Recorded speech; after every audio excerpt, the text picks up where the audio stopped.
One of the most reliable and powerful Bitcoin momentum oscillators prepares to ignite Bitcoin into round 2 of this mega rally. Bitcoin continues to set higher highs and higher lows as we exit this 3-month downtrend. Is the Bitcoin bears right now furiously email their landlords in hopes to delay this month's rent? The technicals are lining up with the bulls, but the bipartisan infrastructure bill happening right now could reshape the crypto world completely, and it's not good. I'm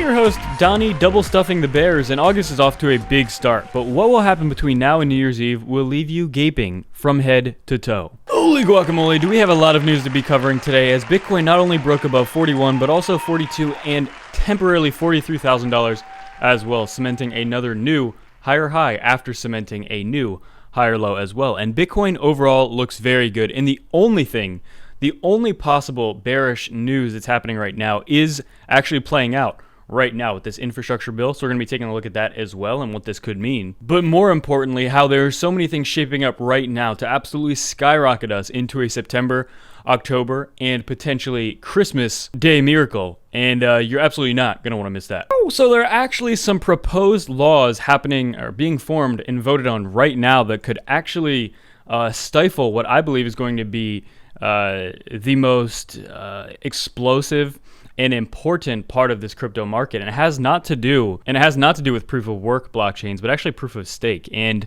with NFTs and with altcoins becoming extremely popular, and with DeFi in general, this is not good for that sector. Again, it doesn't necessarily hurt Bitcoin as much, but it heavily could stifle some innovation and some very important things, some very important processes in the cryptocurrency market that honestly we just don't really want to see. So there is an amendment from 3 senators here that would exempt miners from reporting requirements. It has not passed, and there's also an even harsher compromise. And again, this is where it gets into potentially harming proof of stake blockchains here. So it's called the Warner Amendment. It defines broker as to include proof of stake miners, but not proof of work miners, because apparently there's additional complexity and financial flexibility of proof of stake mining, which again is becoming very, very popular with ETH 2.0 on the horizon, and I guess love of staking, because you can actually make very nice APY and get very nice rewards compared to earning 0.001% in a bank account. You can actually make some very nice profit and returns with crypto staking. I think it's an amazing thing, and I think this is very unfortunate because, if something like this would go through, which we have to realize that regulation in general is coming, period. But yeah, this is not a good step.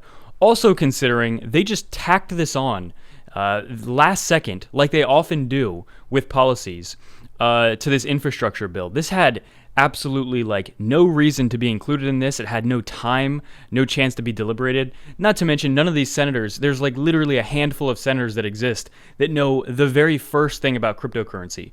So we have, these people, majority, 99% of the people voting on this, have literal no knowledge of what they're voting on. They have absolutely no knowledge of cryptocurrency. And I just think it's incredibly sad that people like that dictate what happens with our financial, with regulation, with everything. I think it's pathetic. We might as well have literal 3-year-old babies voting on what happens, because these people have no knowledge. It should at least be a requirement that if you're going to vote on something, you should have the least amount of due diligence to actually research literally even 5 minutes of what you're about to be voting on. But the way the world works, or at least here in the US, none of that is required. So the language in the amendment enshrines one of many competing technologies in law. It is the government picking a winner on an otherwise competitive field, meaning it's the government kind of picking a winner, meaning proof of work instead of proof of stake, which again, I just don't think is a good thing.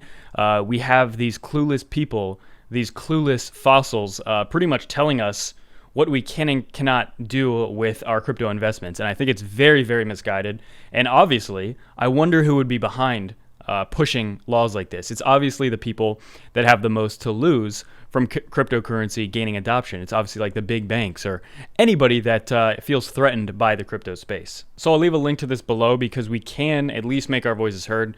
You can call your lawmakers here.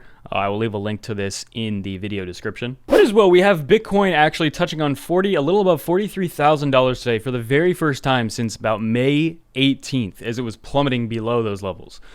So again, so much progress happening. As you can see here, we have a perfect retest of this level of resistance. resistance and absolutely just slice through this one. Again, a huge test is going to be right around that 200-day, around 45,000. Also, obviously, the weekly, which is right about there as well, about 44.5. So 45,000 would be a safe bet to say we broke a lot of these key moving averages. So yeah, very, very close there.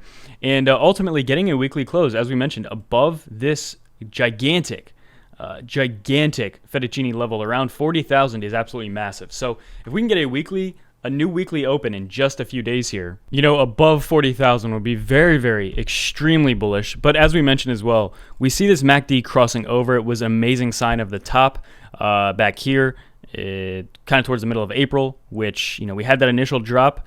If we just actually zoom out here, that initial drop here, and then a bounce back, failed to break above this resistance level, and then ultimately had the massive drop. That was the dead cat bounce right about here in the very beginning of May. And yeah, after 3 months of pretty big pain, we're seeing this loop around and another bullish flash of these two indicators crossing again, just like we saw back in October of 2020, led to a very massive bull run. And yeah, that's what we're weeks away from seeing. But again, you want to try and catch a trend as early as possible, and that's why I think everyone's talking about it. So yeah, with that being said, Bitcoin just in a very strong position here, getting key bounces at all very important levels. If we even go to the 1 hour chart, you can see, as we talked about, straight up amazing bounce right here at this huge level of resistance, and just shot right past about 3 Fibonacci levels, and yeah, currently did break above 43,000. Just looking very, very bullish here. And again, guys, we did have a little bit of a back test, but I don't think it went nearly as low as a lot of people have thought, or would have thought, just because I think Bitcoin is very, very bullish now. Literally the only thing we have to be concerned about in the back of our heads is this infrastructure bill, because I think it's growing. It's very obvious that this bull run is going to be heavily lopsided towards altcoins. I think altcoins are just going to do so well, specifically things like Ethereum, proof of stake coins, things that are involved with these smart contracts, whether it's NFTs, just decentralized finance in general. All of that is so hyped up because it's so useful.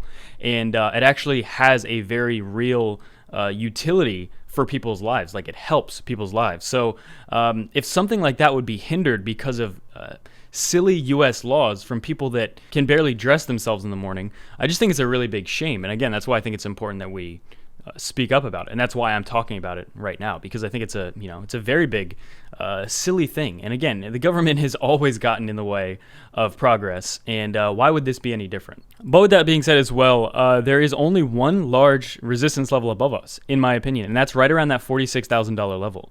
Once we concretely break 46 to 47,000 and hold that for a few days, I think it's going to be very short, very easy work before we breach all-time highs. That's why we talked about, it's silly to get bullish right as we approach all-time highs, because the signs are very often there long before we approach those all-time highs. You should be getting bullish beforehand if you know how to spot those signals. And again, guys, what I'm saying is we're seeing that happen right now. So really, there's only one big resistance level left before things can absolutely start popping off here. And as well, the entire crypto cap, again, getting another very strong move above the 200-day moving average.